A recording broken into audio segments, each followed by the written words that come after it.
दोस्तों, यह कहानी एक ऐसे लड़के की है जो टाइम को रोककर कुछ भी कर सकता है। जरा सोचो दोस्तों, अगर आपके पास एक ऐसी पावर आ जाए जिससे आप टाइम को स्टॉप कर सको, तो आप उस पावर का इस्तेमाल किन किन चीजों में करोगे? कुछ ऐसा ही होता है हमारी कहानी के कैरेक्टर बेन के साथ। कहानी की शुरुआत में हमें एक कपल बेन और सूजी को देखते हैं, जो कि किसी बात को लेकर आपस में झगड़ रहे होते हैं। अब इन दोनों का झगड़ा इतना बढ़ जाता है कि सूजी ब्रेकअप करके वहां से चली जाती है। अगले दिन बेन अपने कॉलेज जाता है और वहां पर वो सूजी को किसी दूसरे लड़के के साथ देखता है।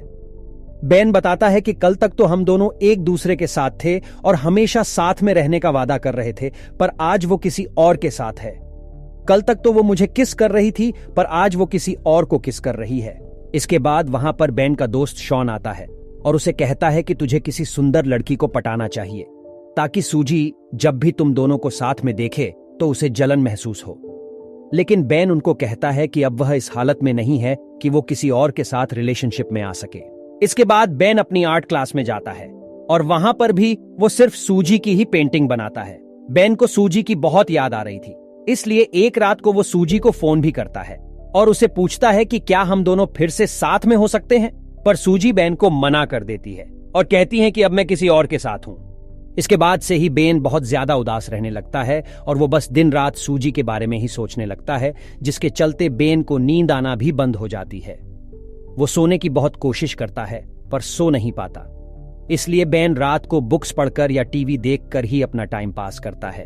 फिर एक रात को बेन कुछ सामान लेने के लिए ग्रोसरी स्टोर में जाता है और वहां पर वो एक नोटिस देखता है जिस पर लिखा था कि नाइट शिफ्ट पर काम करने के लिए यहां पर स्टाफ की जरूरत है। अब बेन को तो रात को नींद आती नहीं थी, इसलिए बेन सोचता है कि टाइम पास करने के लिए यहां पर काम करना ही सही रहेगा।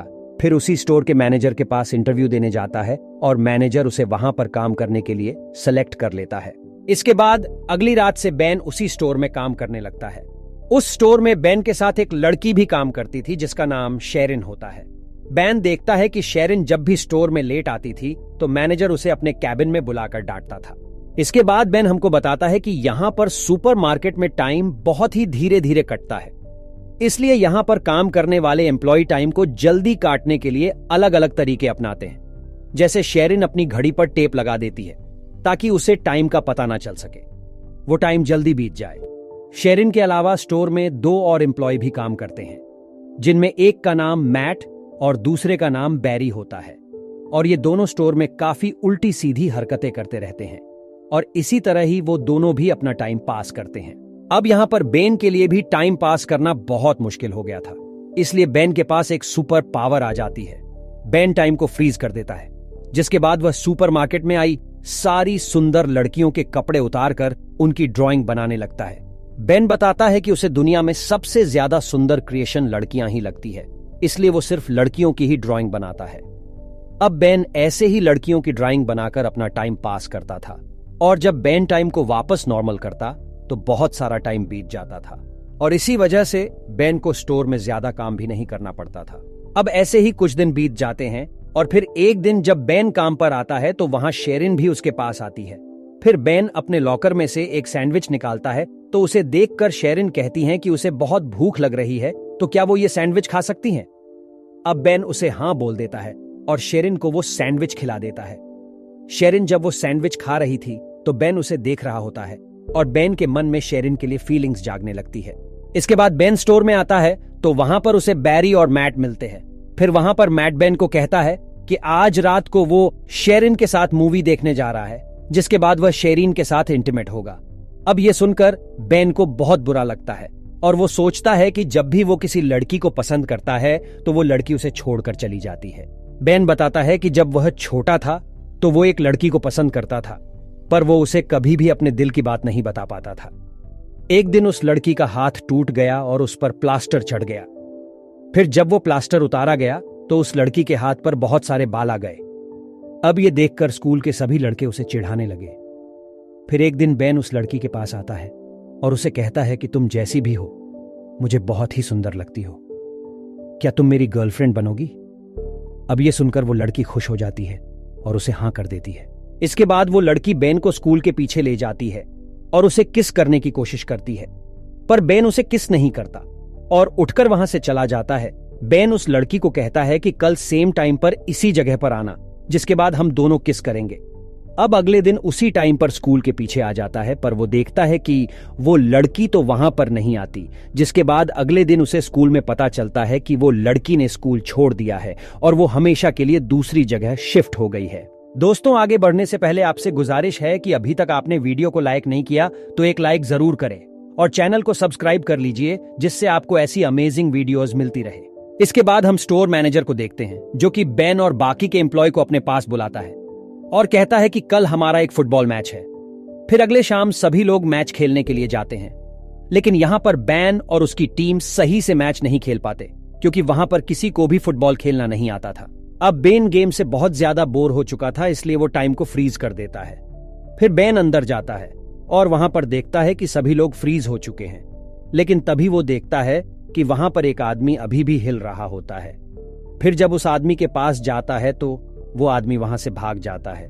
अब ये देखकर बेन को पता चलता है कि ये सुपर पावर सिर्फ बेन के पास नहीं, बल्कि और भी लोगों के पास है। फिर बेन वापस ग्राउंड में आता है, वो टाइम को नॉर्मल कर देता है, लेकिन जैसे ही टाइम नॉर्मल होता है वैसे ही मैट फुटबॉल को लात मारता है और वो फुटबॉल जाकर सीधा मैनेजर के मुंह पर लगती है और उसके मुंह से खून निकलने लगता है। फिर मैट मैनेजर को लेकर हॉस्पिटल जाने लगता है, पर जाने से पहले वो बेन को कहता है कि तुम शेरिन को घर छोड़ देना। उसके बाद घर जाने से पहले बेन शेरिन को अपने साथ कॉफी पर ले जाता है।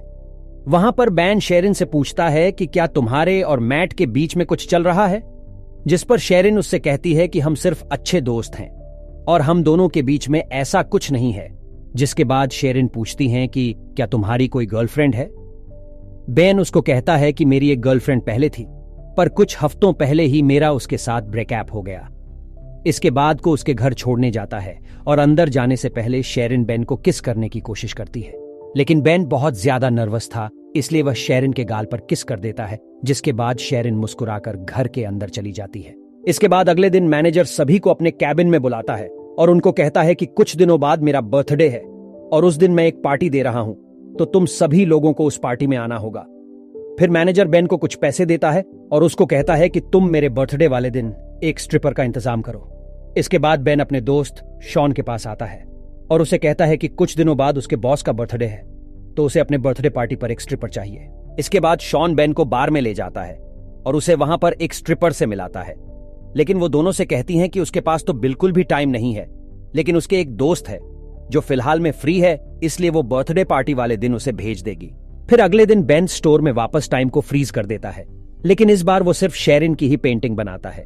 फिर कुछ देर बाद शेरिन बेन के पास आती है और उसे कहती है कि क्या तुम मेरे साथ मैनेजर की पार्टी में चलोगे। बेन उसे हाँ बोल देता है, जिसके बाद शेरिन बेन को किस करती है और वहां से चली जाती है। अब जब से शेरिन ने बेन को किस किया था, उसके बाद से ही बेन को रात में बहुत अच्छी नींद आने लगती है। फिर अगले दिन मैट और बैरी बेन को फोन करके उसके साथ एक प्रैंक करते हैं। मैट बेन को कहता है कि वो एक आर्ट गैलरी से बोल रहा है और उसे बेन की ड्राइंग बहुत ज्यादा पसंद आई है, इसलिए वो कल बेन से मिलना चाहता है। अभी सुनकर बेन बहुत ज्यादा खुश हो जाता है, जिसके बाद वो शेरिन को लेने उसके घर जाता है और फिर वो दोनों साथ में मैनेजर की पार्टी में जाते हैं। वहीं पार्टी में बेन को उसकी एक्स गर्लफ्रेंड सूजी भी मिलती है। तब शेरिन बहुत ज्यादा सुंदर लग रही थी, इसलिए सूजी बेन को उसके साथ में देखकर जलन महसूस करने लगती है। थोड़ी देर बाद पार्टी में स्ट्रिपर आ जाती है और शॉन उसे देखकर पहचान जाता है कि यह तो उसके बचपन की दोस्त है। जिसके बाद शॉन उसे अपने साथ डेट पर चलने को पूछता है, तो वो स्ट्रिपर भी उसे हाँ कर देती है। इसके बाद मैनेजर शेरिन के पास आता है और उसे अपने साथ इंटीमेट होने को कहता है, लेकिन शेरिन मैनेजर को मना कर देती है और उसे गालियां देकर वहां से चली जाती है। दूसरी तरफ बेन वॉशरूम के लिए जाता है तो उसे वहां पर सूजी मिलती है। सूजी बेन को कहती है कि उससे गलती हो गई और वो बेन के साथ वापस रिलेशनशिप में आना चाहती है। अब ये बोलकर सूजी बेन को किस करने लगती है, पर बेन सूजी को खुद से दूर कर देता है और कहता है कि अब मैं शेरिन से प्यार करता हूं। नीचे शेरिन बेन और सूजी को किस करते हुए देख लेती है और वहां से जाने लगती है। अब ये देखकर बेन टाइम को फ्रीज कर देता है और बेन शेरिन के पास आता है। अब बेन को समझ नहीं आ रहा था कि वो शेरिन को क्या बताएं। हम देखते हैं कि उसे टाइम को फ्रीज करे हुए 2 दिन हो गए थे, पर अभी भी उसके पास शेरिन को देने के लिए कोई जवाब नहीं था। फिर बेन वापस टाइम को नॉर्मल कर देता है और शेरिन वहां से चली जाती है। इसके बाद बेन शेरिन को मनाने उसके घर जाता है, पर शेरिन बेन पर चिल्लाने लगती है और उसे अपने घर से बाहर निकाल देती हैं। अब इसके बाद से ही बेन वापस उदास रहने लगता है और उसको नींद आना भी वापस बंद हो जाती है। कुछ दिनों बाद बेन उसी आर्ट गैलरी में जाता है जहां से उसे कॉल आया था। फिर वो मैनेजर को कहता है कि आपने मुझे यहां पर मेरी पेंटिंग्स देखने को बुलाया था। अब यह सुनकर मैनेजर कहता है कि मैंने तो तुमको कोई कॉल नहीं किया, और तब बेन को समझ आता है कि उस दिन फोन पर मैट था और वो उसके साथ मजाक कर रहा था। फिर बेन उस मैनेजर को सॉरी बोलकर वहां से जाने लगता है, पर वो मैनेजर बेन को कहता है कि जाने से पहले मुझे तुम्हारी पेंटिंग देखनी है। फिर मैनेजर जब उन पेंटिंग्स को देखता है तो वो उसे बहुत ज्यादा पसंद आती है। फिर मैनेजर बेन को कहता है कि कल तुम मुझसे अपॉइंटमेंट लेकर मिलना, हम तुम्हारे इन पेंटिंग्स की एग्जीबिशन लगाना चाहते हैं। अब ऐसे ही कुछ दिन बीत जाते हैं और फिर एक दिन शेरिन के घर पर एक इनविटेशन कार्ड आता है जो बेन ने उसे भेजा था। इसके बाद हम बेन को देखते हैं जो कि अपनी पेंटिंग्स के एग्जीबिशन में होता है। वहां पर एक अमेरिकन पेंटर भी थी और वो बेन के पास आकर उसकी पेंटिंग्स की तारीफ करने लगती है, जिसके बाद वो बेन को कहती है कि तुम्हें अपना शो अमेरिका में भी करना चाहिए। अब यह सुनकर बेन को याद आता है कि शेरिन को भी अमेरिका घूमने का बहुत मन था, जिसके बाद वह पेंटर को अमेरिका आने के लिए हाँ कर देता है। इसी दौरान वहां पर शेरिन भी आ जाती है और वो वहां पर अपनी पेंटिंग्स को देखकर बहुत खुश होती है। इसके बाद वो बेन के पास आती है और बेन उसे सॉरी कहता है, जिस पर शेरिन भी उसे माफ कर देती है। फिर बेन उससे पूछता है कि क्या तुम मेरे पे ट्रस्ट करती हो, तो शेरिन उसे कहती है कि हाँ, मैं तुम पर ट्रस्ट करती हूँ। इसके बाद वो शेरिन को आंख बंद करने को कहता है। वो जब वो उसे किस करता है तभी वहां पर टाइम को फ्रीज कर देता है। अब जब शेरिन ये सब देखती है तो वो बहुत ज्यादा हैरान हो जाती है। इसके बाद वो दोनों बाहर आते हैं और वहां पर एक दूसरे को किस करने लगते हैं, और इसी के साथ ही यह कहानी यहीं खत्म हो जाती है। तो दोस्तों, कैसी लगी आपको ये मूवी कमेंट में जरूर बताना, और ऐसे वीडियो देखने के लिए चैनल को सब्सक्राइब जरूर कर लेना। धन्यवाद।